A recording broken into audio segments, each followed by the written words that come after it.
My column in today's News Limited papers about the heavyweights backing a push for an annual national security address to the nation. My good old dad, former Senator Jim Molan, used to say, "How do we prepare to fight a war we don't understand?" Well, the answer is simple. We can't. I'd throw into that equation, how do we get a nation to buy into a national security strategy if they don't understand the threat? It's a similar response. They won't. The former made even more difficult by the fact we don't actually have a proper, all-encompassing strategy. Now, the majority of Australians are smart and well-informed. Don't let the loud minority fool you. But they're busy. Day-to-day life often gets in the way of the most mundane tasks, let alone dedicating time to understanding the complex geopolitical situation the world now faces, and of course Australia's position in it.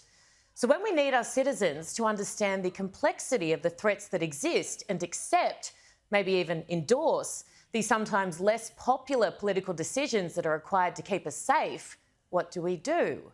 Former boss of Home Affairs, Mike Pezzullo, joined me on here, Erin, a couple of weeks ago, and made the very clever point that as we wrap up budget week, why aren't we doing the same song and dance for national security? The number one job of government is to keep its people safe. And yes, everything else matters, but the stress of the rising cost of living would pale in comparison to the threat of war.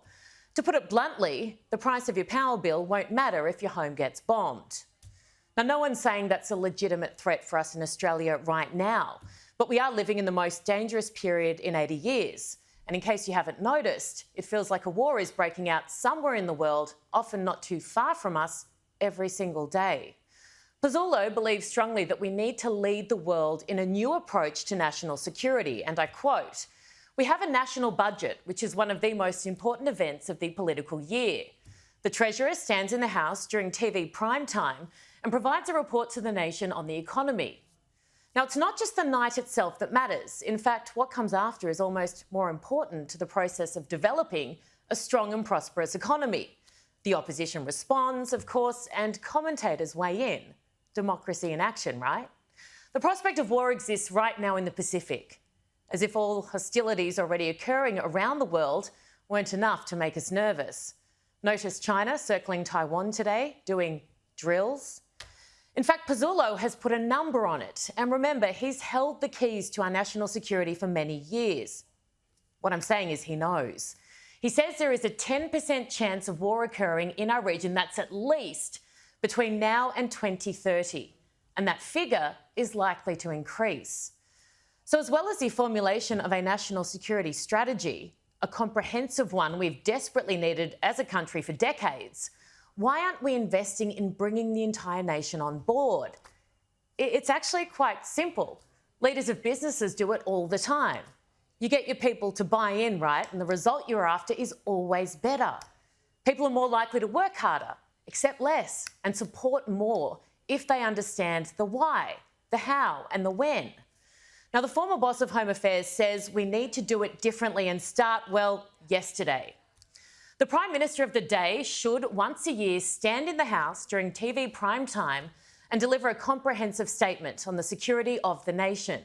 This statement should cover the international environment, international security, security in the Indo-Pacific, and domestic security, and what is being done and will be done across defence, foreign affairs, trade, home affairs, intelligence, law enforcement, and so on, to keep the nation secure and Australians safe.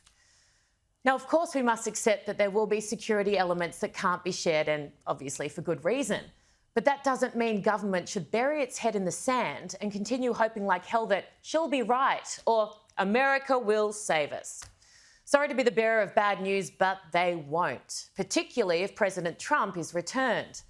The architect of America's national security policy under his former government, Elbridge Colby, joins me a little bit later on, and he makes it very clear that America first is the plan, just like the position India has pivoted to recently. So Australia needs to do something substantial and pronto.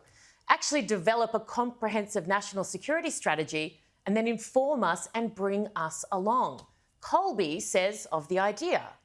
It's a great idea. And I think if you level with people and you're practical about it, I think that's one of the reasons people appreciate President Trump. Now, I'll bring you the rest of that interview shortly. He's expected to be a big player in a future Trump administration. You do not want to miss it. Now, back to this State of the Union, you could call it, type address on nat security. Peter Dutton has said of the idea, sounds great, very sensible. Now, bias aside, and this is likely a little bit self-indulgent, but when it comes to my dad, I do not care.